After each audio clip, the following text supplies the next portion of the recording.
Malvan police स्थानकामध्ये Jaydeep आपटेला आणलं गेलंय। पुतळा अपघात प्रकरणामध्ये आपटेला ताब्यात घेण्यात आलंय आणि थोड्याच वेळात जयदीप आपटे याला कोर्टामध्ये देखील हजर केलं जाईल।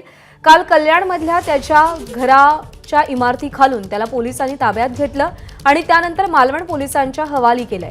मालवण पोलीस जयदीप आपटे याला मालवणमध्ये घेऊन आलेले आहेत आणि थोड्या वेळात त्याला न्यायालयामध्ये देखील हजर केलं जाईल। सदाशिव लाड आपल्याला अधिक अपडेट देईल। सदाशिव, जयदीप आपटेला रात्री कल्याण पोलिसांनी ताब्यात घेतल्यानंतर त्यांना लगेचच सिंधुदुर्ग पोलिसांच्या ताब्यात देण्यात आलं आणि रात्री सिंधुदुर्ग पोलीस कल्याणवरून सिंधुदुर्गच्या दिशेने निघाले होते। ते आता मालवणमध्ये दाखल झालेले आहेत आणि मालवणमधील पोलीस स्थानकात जयदीप आपटेला दाखल करण्यात आलेला आहे। आता जयदीप आपटे यांची चौकशी केली जाणार आहे।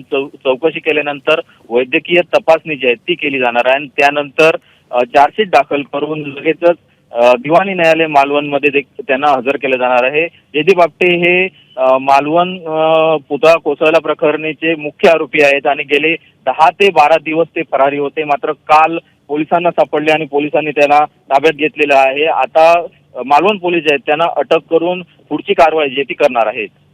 सदाशिव, धन्यवाद दिलेल्या माहितीसाठी। एबीपी माझा, उघडा डोळे बघा नीट।